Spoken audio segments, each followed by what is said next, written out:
Bienvenue sur la chaîne du Traqueur de livres. Salut et bienvenue sur la chaîne du Traqueur de livres. Aujourd'hui, j'ai traqué et je vous ai sorti un thriller de derrière les fagots absolument hors norme. 19 Purchase Street, Gerald A. Brown, aux éditions Livre de Poche. Et vous voyez, il y a de la lecture. Et c'est un roman incroyable à dévorer comme des chouquettes, bien entendu. Gerald A. Brown est né le 29 novembre 1924 dans le comté de Litchfield, Connecticut, aux États-Unis. Il a fait des études à l'Université du Nouveau-Mexique, à la Faculté de Lettres de Paris et à l'Université de Columbia. À la fin des années 60, il travaille comme photographe de mode à Paris. C'est là qu'il écrit, en 1968, son premier roman, It's All Zo.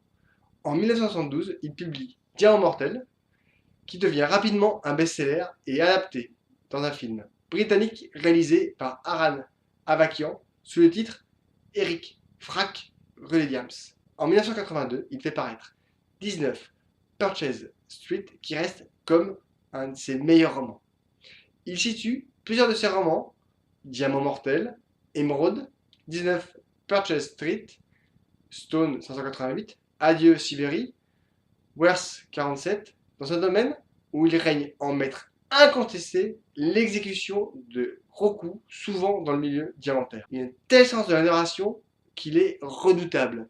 Et je précise que dans 19 Purchase Street, même si l'idée peut paraître dingue, pour avoir lu Cartel de Paul Utiliser ou Les Aigles Noirs de Larry Collins, on rentre dans le milieu de la criminalité et du trafic de drogue, dans quelque chose de tellement délirant que je vous assure que ce roman est tout sauf invraisemblable. C'est juste que ça peut paraître complètement dingue, mais d'autres documentaires depuis sont passés, on a découvert quand même pas mal de choses. Il est plutôt étonnant, vraiment un roman à découvrir, parce que c'est un thriller incroyable et explosif. 19 Purchase Street de Gerald A. Brown. Le Haut Conseil, holding surpuissant, a fait le casse du siècle. Il a pris possession de tout l'argent sale des différentes organisations de la mafia qu'il manipule à sa guise. C'est tout le flux d'argent qui provient des différentes activités criminelles de la planète, de la drogue, du jeu, de la prostitution, du trafic en tout genre.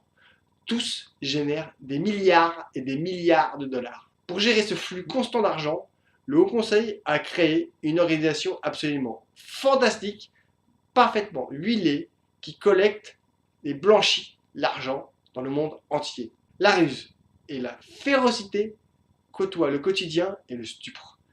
Il y a deux parties dans cette organisation.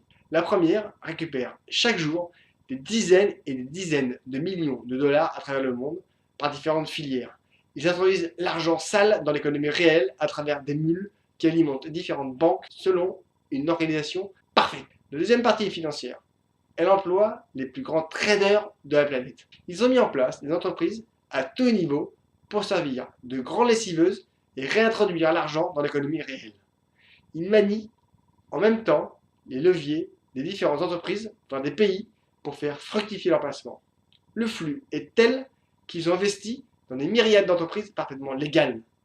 Pour contrôler tout ça, un service de renseignement aussi efficace que terrifiant. L'erreur se paie de leur vie. Tout se passe comme prévu jusqu'à un meurtre féroce, inutile et dont les conséquences n'ont pas été pesées et calculées comme à l'accoutumée. Un homme sorti du lot va vouloir se venger. Allié à quelqu'un que personne n'attend, dans un monde opaque et brillant, porté par sa force et des ressources insoupçonnées, il va tout faire pour punir les responsables en organisant l'impensable. Voilà un bouquin qui fait froid dans le dos. De nombreux romans ont abordé le sujet de l'argent sale. Pour moi, seuls 3 sont vraiment au-dessus du lot.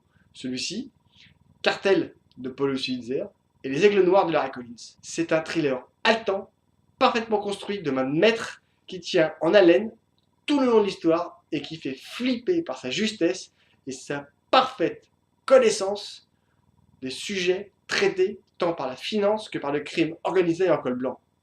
À lire, à relire sans problème, parce que les années se suivent et les crimes restent. Pourquoi penser que les choses changent en ce qui concerne l'activité criminelle? Elles ne connaissent pas la crise, elles.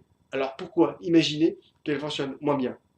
Un roman à découvrir d'urgence. Je peux pas trop en dire sur ce roman. Chaque chose qui se passe en apprend d'autres. Vous présenter ne serait-ce que certains personnages, certains noms, m'obligerait à donner plus de clés. Et j'ai vraiment envie que vous découvriez ce roman parce qu'il est juste incroyable. À lire, à dévorer, liker, commenter, partager, pas autour de vous.